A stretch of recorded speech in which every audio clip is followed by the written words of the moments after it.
বিশ্বনবী জনাবে মুহাম্মদুর রাসূলুল্লাহ সাল্লাল্লাহু আলাইহি ওয়াসাল্লামের জামানায় একজন সাহাবী ছিলেন, তেনার নাম হলো হযরত আলকামা রাদিয়াল্লাহু তাআলা আনহু। এই আলকামা বড্ড ভালো একজন মানুষ ছিলেন, আল্লাহ রাব্বুল আলামিনের ইবাদত গুজার বান্দা ছিলেন। কিন্তু এর ইন্তেকালের সময় এনার মুখ থেকে কলেমা বের হচ্ছিল না। সাহাবারা ছুটে গেলেন বিশ্বনবী জনাবে মুহাম্মদুর রাসূলুল্লাহ সাল্লাল্লাহু আলাইহি ওয়াসাল্লামের কাছে। যাওয়ার পরে বললেন, ইয়া রাসূলুল্লাহ, ইয়া হাবিবাল্লাহ, হযরতে আলকামার মুখ থেকে কলেমা বের হচ্ছে না, কি ব্যাপার? বিশ্বনবী বললেন, গিয়ে দেখো তার বাড়িতে মা বাবা আছে নাকি, খোঁজ খবর নিয়ে দেখো তার মা বাবা আছে নাকি। সাহাবারা খোঁজ খবর নেওয়ার পর দেখা গেল হযরতে আলকামার বাবা দুনিয়া থেকে বিদায় নিয়ে চলে গেছেন, কিন্তু ওনার বৃদ্ধ একজন মা তার ঘরের মধ্যে আছে। বিশ্বনবী তার কাছে গেলেন। যাওয়ার পরে হযরতে আলকামার মাকে জিজ্ঞাসা করলেন, ও আলকামার মা, তোমার ছেলের প্রতি কি তোমার ভিতরে কোনো ক্ষোভ, কোনো বিক্ষোভ আছে নাকি? হযরতে আলকামার মা বললেন, ইয়া রাসূলুল্লাহ, ইয়া হাবিবাল্লাহ, উনি তো মানুষ হিসেবে অনেক ভালো ছিলেন, কিন্তু ওনার স্ত্রীর কথা অনুযায়ী আমাকে অনেক আঘাত দিয়ে কথা বলতো। আমার দিলে অনেক আঘাত দিয়েছে উনি, কিন্তু উনি আল্লাহ রাব্বুল আলামিনের ইবাদত করতেন। বিশ্বনবী জনাবে মুহাম্মদুর রাসূলুল্লাহ সাল্লাল্লাহু আলাইহি ওয়াসাল্লাম হযরতে আলকামার মাকে বললেন, ও আলকামার মা, তুমি তোমার ছেলে হযরতে আলকামাকে মাফ করে দাও। হযরতে আলকামার মা বললেন, ইয়া রাসূলুল্লাহ, আমি কোনোদিন আমার আলকামাকে মাফ করব না। উনি আমাকে অনেক কষ্ট দিয়েছে, অনেক কষ্ট আমাকে দিয়েছে, আমি ওকে মাফ করব না। বিশ্বনবী জনাবে মুহাম্মদুর রাসূলুল্লাহ সাল্লাল্লাহু আলাইহি ওয়াসাল্লাম হযরতে বিলালকে বললেন, বিলাল রে, জঙ্গলে যাও, যাওয়ার পরে কাঠ কেটে নিয়ে আসো, আমি হযরতে আলকামার জ্যান্ত শরীরটাকে আমি পোড়ায়া দেব। হযরতে আলকামার মা বললেন, ইয়া রাসূলুল্লাহ, আমি বেঁচে থাকতে আমার সন্তান আমার সামনে আপনি পোড়ায়া দিবেন, আমি মা হয়ে তা কেমন করে সহ্য করব? বিশ্বনবী বললেন, ও আলকামার মা, তাহলে তোমার সন্তান জাহান্নামে যাওয়ার পরে জাহান্নামের আগুনের মধ্যে পড়বে, তাহলে তোমার আলকামা কেমন করে জাহান্নামের আগুন সহ্য করতে পারবে? কেমন করে পারবে? সম্ভব না। দুনিয়ার আগুনের চাইতে শত গুণে বেশি জাহান্নামের আগুন। তো এই জাহান্নামের আগুন তোমার আলকামা সহ্য করতে পারবে না, তুমি মাফ করে দাও তাকে। হযরতে আলকামার মা বললেন, ইয়া রাসূলুল্লাহ, ইয়া হাবিবাল্লাহ, আমি আপনাদের সবাইকে সাক্ষী রেখে বলতেছি, রাসূল, আমার কলিজার টুকরা হযরতে আলকামাকে আমি আমার মন থেকে মাফ করে দিলাম। আমি তাকে মাফ করে দিলাম, আমার ভাইরা,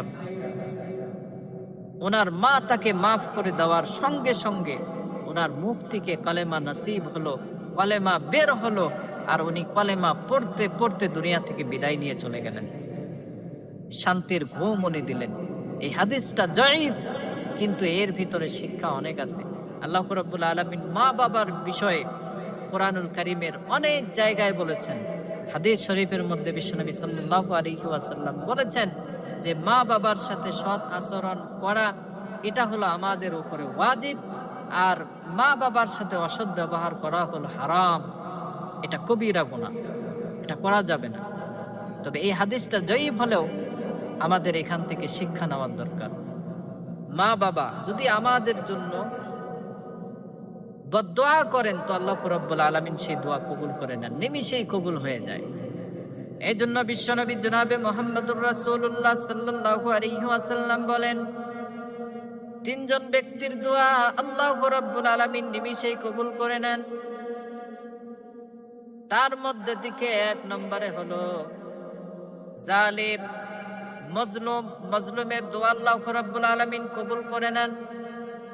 মজলুম যদি জালিমের বিরুদ্ধে আল্লাহ রাব্বুল আলামিনের কাছে দোয়া করেন, অবশ্যই অবশ্যই আল্লাহ রাব্বুল আলামিন তার দোয়া কবুল করে নেন। দ্বিতীয় নম্বরে বিশ্বনবী সাল্লাল্লাহু আলাইহি ওয়াসাল্লাম বলেন, মুসাফিরের দোয়া। এই মুসাফির যদি আল্লাহ রাব্বুল আলামিনের কাছে দোয়া করেন, আল্লাহ রাব্বুল আলামিন এই মুসাফিরের দোয়াকেও আল্লাহ কবুল করে নেন। তৃতীয় নম্বরে আল্লাহ রাসূল সাল্লাল্লাহু আলাইহি ওয়াসাল্লাম বলছেন, কোন মা বাবা যদি তার ছেলের জন্য ভালো অথবা মন্দ দোয়া করেন, আল্লাহ রাব্বুল আলামিন সেটা মুহূর্তের মধ্যেই কবুল করে নেন। সুবহানাল্লাহ। আমার ভাইরা, মা বাবার দোয়া আল্লাহ রাব্বুল আলামিন এত তাড়াতাড়ি কবুল করেন, আপনি কল্পনা করতে পারবেন না। সৌদি আরবের রিয়াদের আমি একটা বাস্তব ঘটনা আমি আপনাদেরকে বলতেছি। সৌদি আরবের রিয়াদে একজন ধনী মহিলার একটা সন্তান, একমাত্র সন্তান ছিলেন। নাম ছিল তার আহমদ। কি নাম ছিল? আহমদ ছিল তার নাম। এই আহমদ কে অনেক আদর স্নেহ দিয়ে তার মা তাকে বড় করেছেন। বড় করার পরে তাকে বিবাহ দিয়েছেন সুন্দরী একজন মহিলাকে দেখে। সুন্দরী মহিলাকে দিয়ে, সুন্দরী নারী দিয়ে তাকে বিবাহ দিয়ে দেন।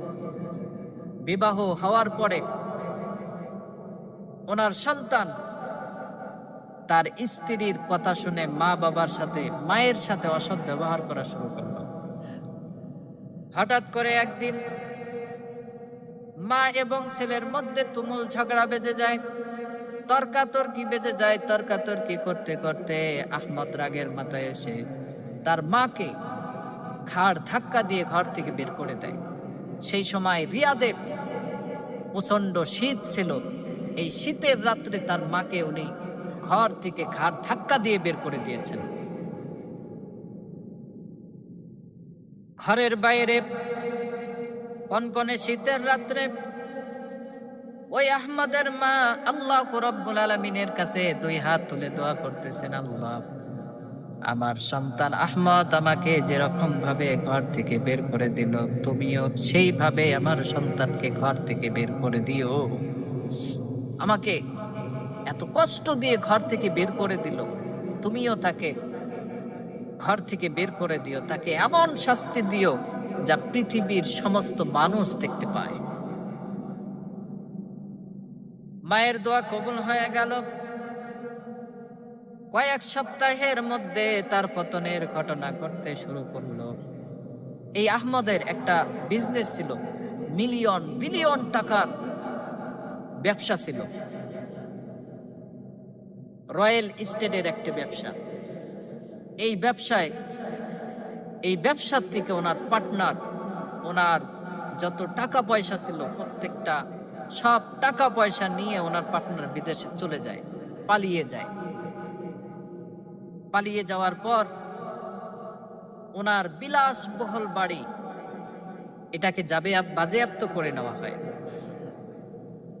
সৌদি আরবের পুলিশ এসে তাকে ধরে নিয়ে জেলখানার মধ্যে রাখে। জেলখানার মধ্যে কিছুদিন পর তার এমন একটা রোগে উনি আক্রান্ত হলেন, ওনার দুটো কিডনি ড্যামেজ হয়ে গেল। পরবর্তীতে অডিও সিস্টেমের মাধ্যমে সৌদি আরবের যুবকদের উদ্দেশ্যে উনি বলে গিয়েছিল যে তোমরা তোমাদের মা বাবার সাথে কখনো অসৎ ব্যবহার করো না, তাহলে কিন্তু পরিণতি খুব ভয়াবহ হবে। আমার চাইতেও ভয়াবহ তোমাদের পরিণতি হতে পারে। তো তোমরা তোমাদের মায়ের সাথে, তোমার বাবার সাথে অসৎ ব্যবহার কখনোই করবে না। আমার ভাইরা, মায়ের দোয়া আল্লাহ রাব্বুল আলামিন এত তাড়াতাড়ি কবুল করে নেন, আপনি কল্পনাও করতে পারবেন না। এই জন্য আল্লাহ রাব্বুল আলামিন বলেন, ওয়াবাসাইনাল ইনসানা বিওয়ালিদাইহি হামালাতুহু উম্মুহু ওয়াহানান আলা ওয়াহানিন ওয়া ফিসালুহু ফি আমাইনি আনিশকুরলি ওয়ালিওয়ালিদাইকা ওয়া ইলাইয়াল মাসির। আল্লাহ রাব্বুল আলামিন বলেন, তোমার মা বাবা তোমার জন্য যে দুটো কষ্ট করেছেন, তোমার মা বাবা ব্যতীত দুনিয়ার আর কেউ তোমার জন্য করে নাই। তোমার স্ত্রী করে নাই, তোমার খালা করে নাই, তোমার ফুপু করে নাই, তোমার দাদিও করে নাই, কেউ করে নাই। শুধুমাত্র তোমার জন্য ওই দুইটা কষ্ট তোমার মা ছাড়া আর কেউ করে নাই। সেটা হলো 10 মাস 10 দিন তোমাকে গর্ভে ধারণ করে রেখেছিল। প্রসবের যন্ত্রণা উনি কষ্ট করেছেন, কেউ করে নাই। এবং তোমাকে মায়ের রক্তগুলো পানি করে তোমাকে 2 থেকে 2.5 বছর তোমাকে দুধ পান করানো হয়েছে। এই দুধ পান করিয়েছে শুধুমাত্র তোমার মা, তাছাড়া আর কেউ করে নাই। এরপরে আল্লাহ রাব্বুল আলামিন বললেন, আনিশকুরলি, তোমরা আবার শুকরিয়া আদায় করো, ওয়ালিদাইকা, তোমার মা বাবার শুকরিয়া আদায় করো, তাদের এই কষ্টের কথা তুমি কখনো ভুলে যেও না। এই কষ্টের কথা তুমি কখনোই ভুলো না। যদি ভুলে যাও, ইলাইয়াল মাসির, তোমাদেরকে আবার আমার কাছে ফিরে আসতে হবে। সেই দিন আমি তোমার কাছ থেকে পাই টু পাই হিসাব নেব। সেই দিন পালানোর আর কোনো জায়গা তুমি খুঁজে পাবো না।